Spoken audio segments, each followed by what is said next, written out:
আজকের এই শুভ সন্ধ্যায় আমরা নিয়ে আসতে চলেছি মাধ্যমিক 2024-এর সেকেন্ড কোশ্চেন 100% পরীক্ষা আসতে চলেছে। তো সেকেন্ড কোশ্চেন আউট অফ 8। তো আমরা প্রথম লেকচারে আমরা বলে এসেছিলাম যে 8টা কোশ্চেনের মধ্যে 2 নম্বর কোশ্চেন এটা আজকে আমরা নিতে চলেছি, যেখানটা আজকে আমরা প্রমাণ করব যে প্রিজমের চ্যুতি কোণ হচ্ছে কি ডেল। তো del equals to I1 plus I2 minus A। তো I1 হচ্ছে আপতন কোণ, I2 হচ্ছে নির্গমন কোণ, আর A হচ্ছে প্রিজম কোণ বা প্রতিসারক কোণ। তো আজকে এইটা আমাদের প্রমাণ করতে হবে। তো এটা আমরা 4-এর দাগে মানে ঘ বিভাগে আমরা দেখতে চলেছি।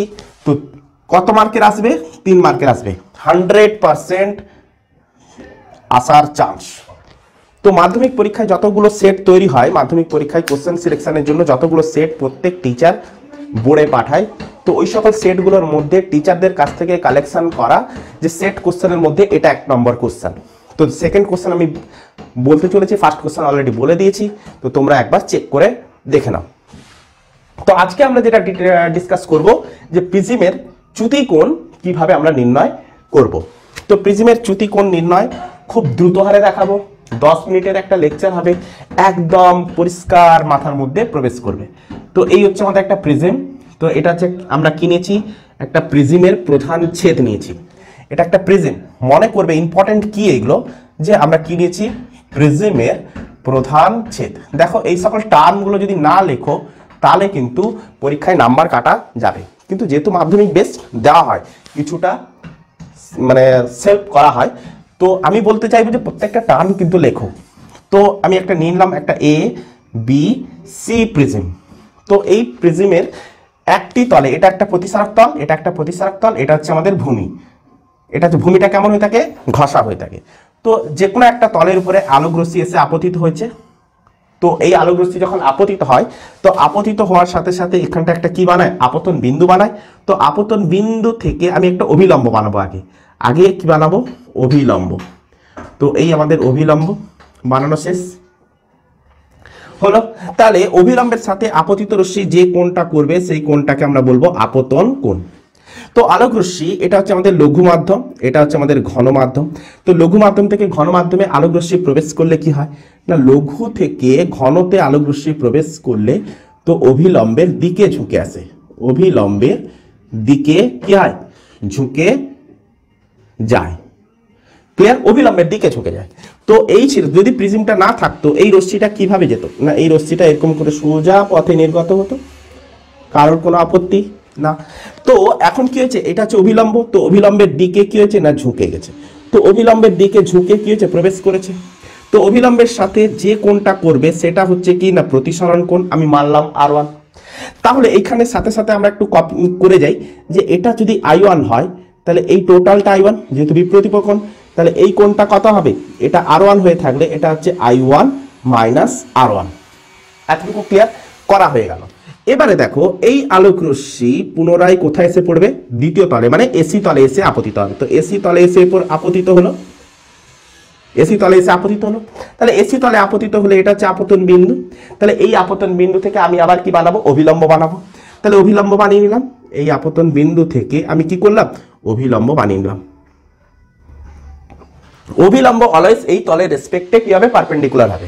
তো অভিলম্ব বানিয়ে নিয়েছি। অভিলম্ব বানানোর পর কি দেখবো? আলোক রশ্মি এবারে ঘন থেকে কোথায় যাচ্ছে না, লঘুতে। তাহলে ঘন থেকে লঘুতে গেলে আলোক রশ্মি কি হবে? লঘু থেকে ঘনতে গেলে অভিলম্বের দিকে ঝুঁকে যায়, ঘন থেকে লঘুর দিকে গেলে অভিলম্ব থেকে দূরে সরে যায়, এর উল্টো ঘটনা।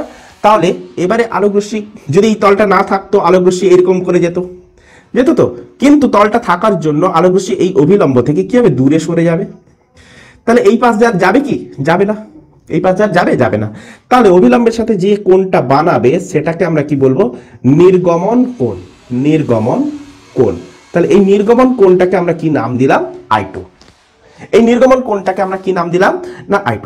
তাহলে দেখো এই আলোক রশ্মি যদি আমার চোখটা এইখানে থাকে, তাহলে আমি কি মনে করব যে আলোক রশ্মিটা যে এরকম ভাবে আসছে মনে হবে না, আলোক রশ্মিটা মনে হচ্ছে যেন এইরকম ভাবে আসতে আছে, এরকম ভাবে আসতে আছে। কেউ মনে করবে যে আলোক রশ্মি এইভাবে আসছে? একদমই কেউ মনে করবে না, যে মনে করবে যেন এইখান থেকে আসছে। তাহলে এবারে লক্ষ্য করো যে এই কোণটার বিপ্রতীপ কোণ হচ্ছে এটা, তাহলে এটা হচ্ছে কি I2, এই টোটাল কোণটা হচ্ছে কি I2, এটা হচ্ছে আমাদের I2। এই কোণটাকে আমি মানলাম যে এখানকার আপতন কোণটাকে মানলাম, এটা ছিল আলোক রশ্মির আপতিত রশ্মি অবিলম্বের সাথে যে কোণটা করেছে সেটা হচ্ছে মানলাম থিটা। তাহলে এই কোণটা কত পড়ে থাকবে, এই কোণটা পড়ে থাকবে I2 মাইনাস থিটা, টোটালটা থেকে আমি এটা বাদ দিয়ে দেবো, তো I2 মাইনাস থিটা। তো এখন আলোক রশ্মি কোন পথে যাচ্ছে, ফাইনালি লক্ষ্য করা যে আলোক রশ্মি এই পথে যেতে আছে। তো আলোক রশ্মি যাচ্ছিল কোন পথে, আলোক রশ্মি যাচ্ছিল এই পথে, এখন যাচ্ছে এই পথে, তাহলে টোটাল ডিফ্লেকশন অ্যাঙ্গেল কত, না এই কোণটা হচ্ছে টোটাল ডিফ্লেক্টেড অ্যাঙ্গেল। তাহলে যে কোণটা ডিফ্লেক্টেড করেছে সেই কোণটাকে আমরা কি বলবো, চ্যুতিকোণ। সেই কোণটাকে আমরা কি বলবো, চ্যুতিকোণ। চ্যুতিকোণ। তো চ্যুতিকোণকে আমরা কি সাইন দ্বারা প্রকাশ করব, না ডেল সাইন দ্বারা প্রকাশ করব। তাহলে এই চ্যুতিকোণটা আমি বার করব কি করে, না এই চ্যুতিকোণটা বার করার জন্য দেখো এই যে ত্রিভুজটা আমি নিয়েছি, এই যে ত্রিভুজটা দেখতে পাচ্ছ, এই যে ত্রিভুজটা, তো এই ত্রিভুজটার এই হচ্ছে যে আপতিত রশ্মির সোজা রেখাটা, আচ্ছা এটা হচ্ছে কি নির্গমন কোণের রেখাটা, এইটাকে আমরা কি বলেছিলাম, চ্যুতি বলেছিলাম। আর এই দুটো কোণ ছিল কি, না ওই ত্রিভুজের দূরবর্তী কোণ, তাহলে এটা হচ্ছে বহিঃ কোণ, আর এই দুটো হচ্ছে কি অন্তঃকোণ। তাহলে ডেল ইকুয়ালস টু আমি কি বলতে পারি, যে এই কোণ প্লাস এই কোণের সমষ্টি, এই কোণ প্লাস এই কোণ, তাহলে এই কোণটা কত ছিল I1 মাইনাস R1, তাহলে del equals to I1 minus R1 plus দুটো কোণের সমষ্টি, দুটো অন্তঃকোণ, এই কোণটা ছিল I1 মাইনাস R1 আর এই কোণটা ছিল কি, না I2 minus theta plus I2 minus theta. Clear হলো?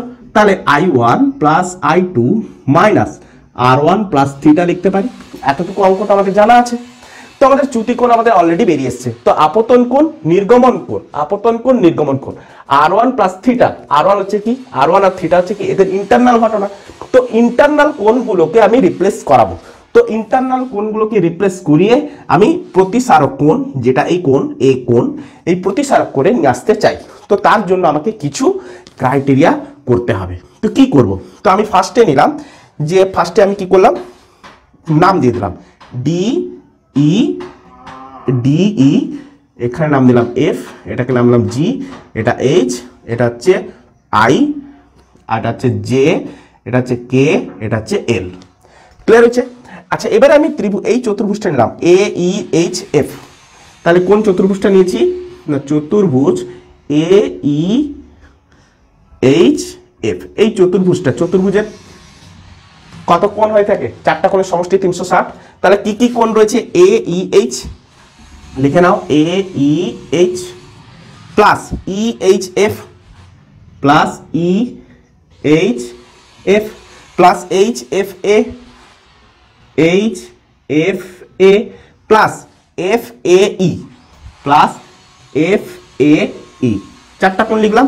তো এবারে দেখো 360 ইকুয়ালস টু AEH, এই কোণটা কত হবে, না এই তলের উপরে এটা তো লম্ব ছিল, EHF কোণ। তাহলে EHF কোণ জানি না, আমি লিখে নিলাম, জাস্ট রেখে দিলাম EHF কোণ প্লাস HFA কোণ।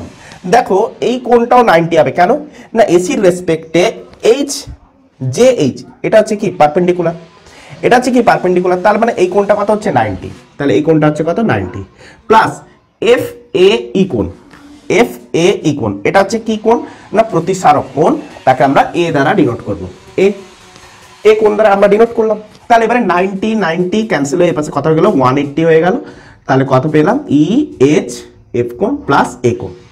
তো আমার কথা হচ্ছে EHF কোণ, এই কোণটার মান আমাকে বার করতে হবে। তো এই কোণটা মান বার করার জন্য আমি কি করলাম, না মানটা বার করার জন্য আমি এই ত্রিভুজটাকে গ্রহণ করলাম, EHF ত্রিভুজ। তো ত্রিভুজ কি নিলাম, EHF ত্রিভুজ। তাহলে এই ত্রিভুজের তিনটা কোণের সমষ্টি কোণ 80 ডিগ্রি। তো কোণ তিনটা, EHF কোণ প্লাস HFE কোণ প্লাস FEH কোণ, কোণ। তাহলে এই তিনটা কোণের সমষ্টি কত হচ্ছে 180। তো প্রত্যেকটা কোণের মান বসাও, 180 ইকুয়ালস টু EHF কোণ প্লাস HFE কোণ কত ছিল, HFE কোণ হচ্ছে থিটা প্লাস FEH কোণ এটা কত হচ্ছে R1, প্লাস দিলাম R1। আচ্ছা তো এবারে EHF কোণের মানটা আমার জানা প্রয়োজন। তাহলে আমি কি করলাম ই এইচ এফ কোণ সমান আমি কি লিখতে পারি 180 মাইনাস R1 মাইনাস থিটা লিখতে পারি। আচ্ছা এখান থেকেও আমি কি করলাম না ই এইচ এফ কোণ সমান আমি কি লিখতে পারি 180 মাইনাস এ কোণ। তাহলে এটাকে ইকুয়েশন নাম্বার 1 দিই, এটাকে আমি 2 দিই, এটাকে আমি 3 দিলাম। তো ইকুয়েশন 2 আর 3 কে দেখো দুজনের লেফট হ্যান্ড সাইড কিন্তু সমান, তাহলে রাইট হ্যান্ড সাইড একে অপরের সাথে সমান হয়ে যাবে। তো 2 ও 3 তুলনা করে কি বলতে পারি না বলতে পারি যে 180 minus R1 minus theta equals to 180 minus A. তার মানে 180 কে 180 ক্যান্সেল হলো, এখানে যদি মাইনাস কমন নিই তাহলে R1 plus theta equals to minus A, minus minus cancel, তাহলে R1 plus theta equals to A. Last time দেখা যাচ্ছে R1 plus theta equals to A. Okay, তাহলে R1 প্লাস থিটা আমরা পেয়ে গেছি। তো এই R1 প্লাস থিটার মানটা আমি ইকুয়েশন নাম্বার 1 এ বসিয়ে দেবো। তাহলে কি লিখবো না ইকুয়েশন নাম্বার 1 এ R1 প্লাস থিটা এর মান বসিয়ে, তাহলে বসিয়ে দিলে আমরা কি করব না del equals to I1 plus I2 minus A. তাহলে রেজাল্ট আমাদের কি বেরিয়ে গেল। তো আজকের মতো এতটুকুই থাকলো যে প্রিজমের চ্যুতিকোণ নির্ণয়ের যে ডেরিভেশনটা এসে থাকে পরীক্ষায়, সে ডেরিভেশনটা আজকে আমি সলভ করে দেখিয়ে দিয়েছি। তো একবার স্ক্রিনশট নিয়ে নাও, দিয়ে আজকের মতো কিন্তু আমি লেকচার ছুটি করব। তো আজকের মতো এতদূর পর্যন্তই থাকলো, বেস্ট অফ লাক। তো পরবর্তী 3 নম্বর কোশ্চেন যেটা আসতে চলেছে সেই 3 নম্বর কোশ্চেনের দিকে একটু নজর দাও।